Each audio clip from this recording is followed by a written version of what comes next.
use Facebook for that. And it's very profitable. And we know, for example, from the case of Dell about a few years back, that they made huge amounts in terms of revenue. I think it's over 5 billion in terms of just selling inventory that they had, that they wanted to push out for clients. But at the same time, it's understanding, right? It goes back to, I completely agree, it's having a strategy. You know, in most situations, is thinking about beyond the Facebook page. It's thinking about why we're doing it, really understanding what you want to get out of it. Are you, companies as well, understanding, are you resourced enough? If something goes wrong, how are you going to react? Have you got community management in place? Have you got risk assessment in place? And I think it is, most clients basically just go back and say, we need to be in social. But they don't understand the ramification of that, don't understand things, can we actually sell them? Can we sell products? Can we service them? I think social is everywhere. You need to be managing that way. Okay. We are starting to run up against the clock, looking at the original timetable. I'm aware we started a little late. Hannah, may I take a couple more questions, do you think? Thanks very much. 5 more minutes I've just been given. If people want, if you've got somewhere else to be, we won't take it personally if you rush up. The lady in the front had her hand up first, and there's a couple just where you're walking past now, Hannah. And you give the microphone back, right? Thank you. So. Hi, I just wanted to ask what your thoughts are on, Tim, you said that social shoppers are generally looking for discounts.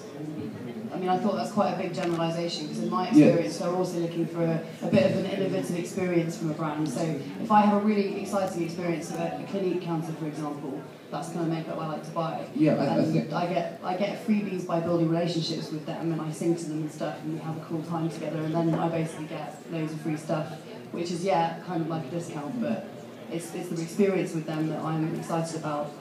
Definitely, I think there's two things. The first one is, sorry, that was just relating back to the perception gap, so that's why people say they follow brands in social media, so that's why we're sort of saying that, but I completely agree. If you've got things right and you are engaging enough, then actually you do have people who want to be passionate, they want to be fans, and your man from Gibson talked a brief about actually how you build those fans, so I think there's strategies there. But the other thing as well to stress is that when talking about social shopper is, again, it's very, very easy to get closed within actually what we're doing on our own branded channels, so what we're doing on our own Facebook, but actually it's a lot easier to do stuff on your own site, so that allow people to log in, allow people to access through Facebook and all their social channels, because that's when they are much more likely to be positive about your brand. Because if I'm on a retailer site, I'm there for a reason, because I probably want to buy something. So as a brand, how do you amplify that and get the social benefits from someone actually buying something and then clicking like, and then you get that sort of share functionality. So again, don't just think about your own channels and how many likes we've got and what's the engagement on our page, but actually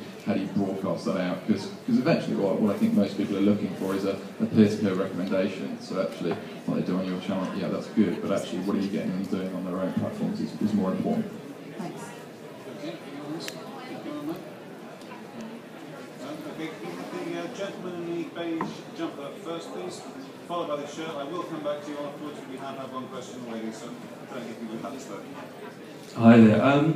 Just want to bring an interesting point up. We work with a company called Shopcade, which is a great example of how they utilise users. So talking from a consumer point of view, how they work is they allow brands to put their products for a user. For a user pulls a product feed and they create their own shop. The users then share their products out in return for a reward. You know, it's kind of coming back to the point of what users are looking for in terms of discounts. The users get rewarded by cashback. It's actually brought a lot of interest for brands that we also work with, because they find that the users are becoming brand ambassadors for their brand rather than them doing a lot of work. The users are getting rewarded for simply promoting their products. How do you see this area developing? Because it's certainly that's got a massive interest for the brands that we work with, and they want to work more in this capacity rather than pushing. They're allowing a pull strategy, which is working quite well. How do you see this developing, and do you think that this is the way kind of going forward, rather than concentrating fully on brand and we being the brand experts, actually the consumers are the ones that buy the products, so they actually know better of what they're looking for and how to promote products to their peers. As we know, 90% of recommendations are trusted by our peers as opposed to third-party reviews. Shopkick is great. It's opt-in, isn't it, for customers? Yeah, so that's something that's really good about Shopkick. I'm not sure if you've heard of this phenomenon called vendor relationship management. You should, obviously, I'm assuming, have. It's obviously the relationship between, yeah. So I think Shopkick is a great example of people actually opting in to opting in to receive from brands certain messages and have the data used in sorry, not Shopcake, Shopcade? Sorry, Shopcade. Yeah, sorry, okay. we might be talking about a different. Sorry, okay. But back to vendor relationship management, it's about people opting in to have their data used in a specific way. I think that's something that's definitely growing as a phenomenon. I see that definitely on the rise. I'm not sure about Shopcase specifically, but mobile is really good because it's contextual, so it allows people to receive messages when, on the basis that they're open to receiving it. And I think that there is a future there. That's definitely something that's going to grow.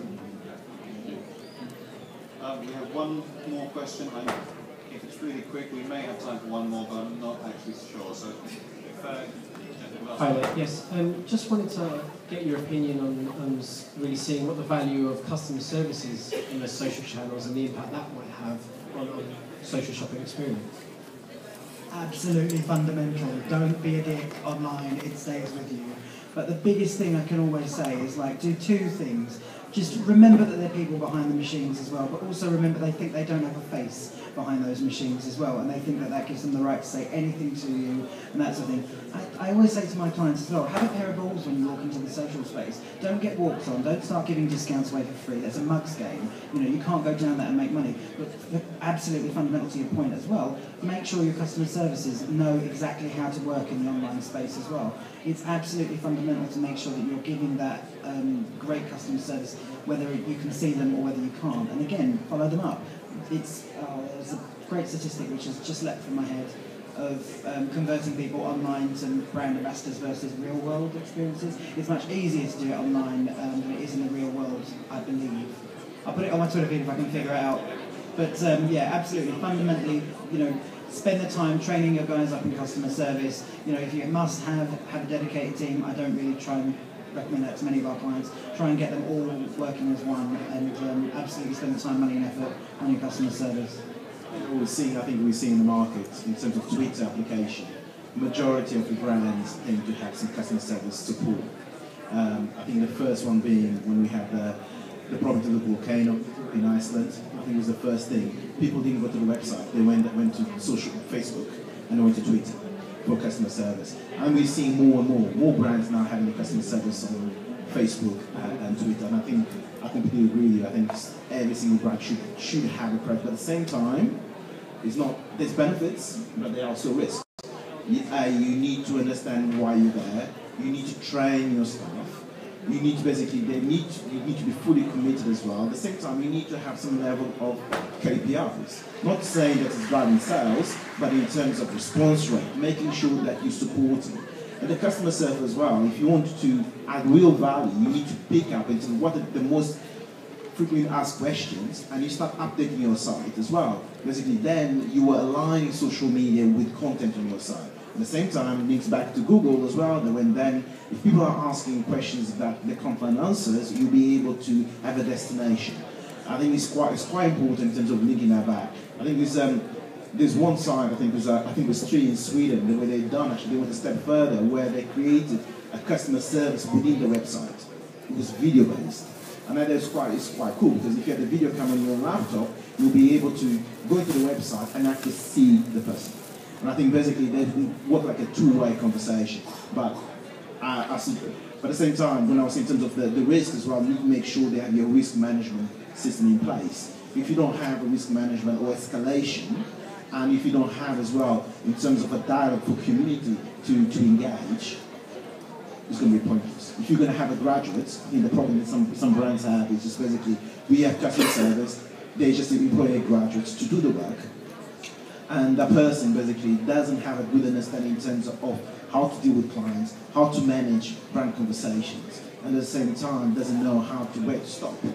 And then at the same time, it's good, but at the same time, if you're going to have someone selling your brand, you need to be able to provide with the right tools behind it. And on speaking of knowing loads of stuff, I'm afraid we are now a full 10 minutes over time, but we did start late. I hope you agree it was worth hanging on for. Loads more to say. I'm sure you can grab these guys after the event. I didn't ask them before, I just told you you can. So